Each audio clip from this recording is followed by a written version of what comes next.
Israel launching a war of aggression against Iran while simultaneously committing a live-stream genocide underlines, once again, that this is a rogue state which the West will allow to get away with absolutely everything. Now, it is all too rare that I get an opportunity to talk about, expose Israel's genocidal behavior on national television. Because of Israel's sudden attack on Iran, I was able to do so. Before we discuss this further, here's what I said. Oh, and you go first on this. What's going on? Because even Trump said, please don't do this. I'm sorry to say this, but I think it's absurd we never discussed this on this programme, Israel and Palestine. There's a Western ally committing genocide in full view of the world. And the last time this was discussed when I was on this programme was November 2023. Like, it's ridiculous. We discuss it a lot, actually. But well, not when I'm on, and I've been on so many times since then. It's ridiculous the way the British media has reported on this travesty. On the issue here, Israel is a nuclear-armed state.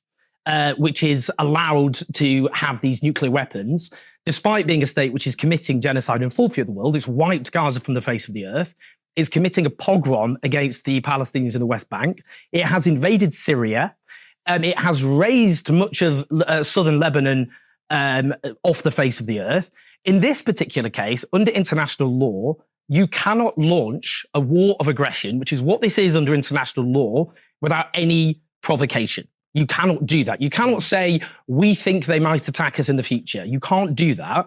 But they have done it, and they've done all the other stuff you mentioned, although I might phrase it differently.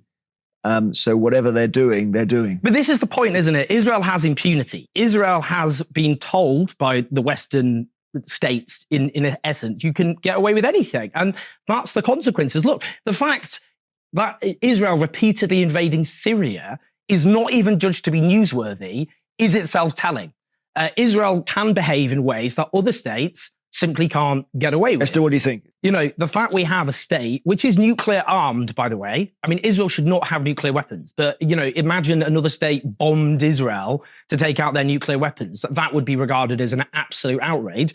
It has committed every possible war crime under the sun. Mass extermination of potentially hundreds of thousands of people at this point, torture, destroyed almost everything, all civilian infrastructure. We talk about nuclear bombs. They've detonated the equivalent of several nuclear bombs over Gaza in terms of explosive power. And the world has been told that if you are Arab or if you're Iranian, your lives do not matter. They don't matter. I mean, that is the lesson that has been taught. And that Israel is a state which can break international law. It can just violate them willy-nilly. And we are arming it. Our government is arming this country. And we do talk about it on this show. Well, not when I'm there then. Well, you Why just not? literally finished talking about it. Well, I just said the last time I spoke about on this show was November 2023. So. Okay. To be honest, since Israel's genocide of the Palestinian people began, the Jeremy Vine show, whose team I have to say I like very much, is one of the only shows who still let me go on television at all. I'm afraid, alas, this does go with the territory.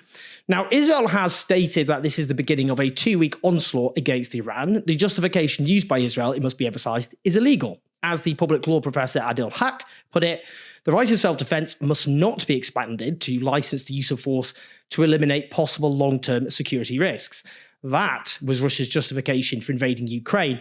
It is incompatible with the UN Charter and eviscerates the prohibition of aggression.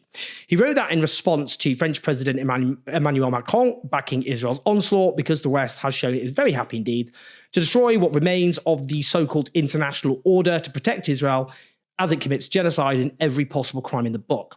No Western leaders will loudly cry that Israel has the right to self-defense. What is the legal basis then for saying Iran doesn't have the right to self-defense? Want to hear an absolutely deranged inversion of reality?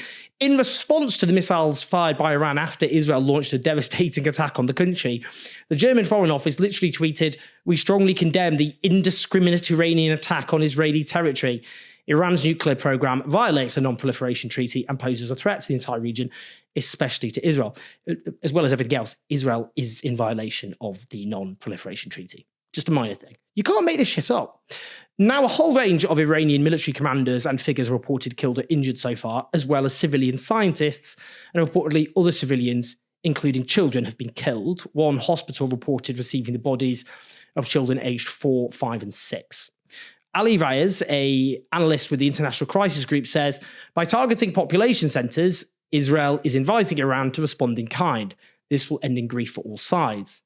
It should be noted that the pretext that Iran is imminently going to get a nuclear bomb has been claimed for decades.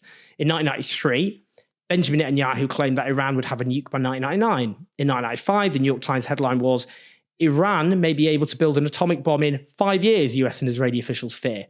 Let's listen to this, however, from Richard Dalton, the former UK ambassador to Iran. On the future of those US-Iran talks on Iran's nuclear activities, do you think what's happened is going to basically mean those talks come to an end? Is it going to make Iran more likely, more determined to pursue nuclear proliferation? Yes, I think it will make Iran in the long term more likely to pursue nuclear proliferation.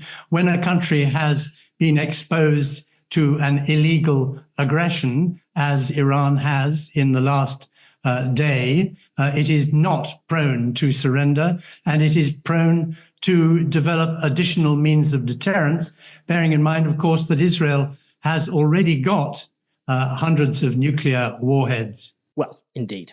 But as an example of the state of Western media coverage, listen to this on Sky News and their so-called military analyst. Well, our military analyst, Sean Bell, is in the studio with me now. Hello again to you, Sean. You were saying to me that these series of attacks, and they continue, bear all the hallmarks of being a long time in the planning. Absolutely. As we discussed earlier, I think it was inevitable that Israel was going to have to do something militarily about Iran's fledgling nuclear capability. All of the talks are one thing, but Iran has played those long, and we're getting closer and closer to the day when Iran would have a nuclear weapon. I think what we're seeing is in the past, there's been a short, sharp shock between Israel and Iran. This time, there was a wave of strikes. It's clearly been planned for a long time, potentially years. Mossad, as Ali was saying, has clearly been doing a lot of very, very detailed work behind the scenes. They've been looking at the infrastructure, but also the people, the scientists and the military leaders, because without them, it makes the whole thing very interesting. That's impartial journalism, is it? A so-called analyst saying it was inevitable that Israel was going to have to do something militarily about Iran's fledgling nuclear capability. Well, that's not true, is it? This is just naked propagandizing for Israeli aggression dressed up as analysis. Now, predictably, opposing bombing things ends up with you getting smeared. Nicole Lampert, who I have to say has tweeted about me God knows how many times over the years. I live in enough heads rent-free to solve the world's housing crisis, frankly. She made the following smear in response to my opposition to a genocidal rogue nuclear armed state spinning out of control. She wrote, Owen comes out pro-Ayatollah. As I wrote in response, if you oppose the Iraq war, you were smeared as pro-Saddam Hussein. If you oppose the Afghan war, you were smeared as pro-Taliban. If you oppose the Libyan war, you were smeared as pro-Gaddafi. Guess what? Those smears don't work anymore.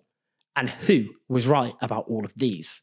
Someone called Katie Reed, who works in marketing, said, and is still invited on to UK television as commentator, really, Channel 5?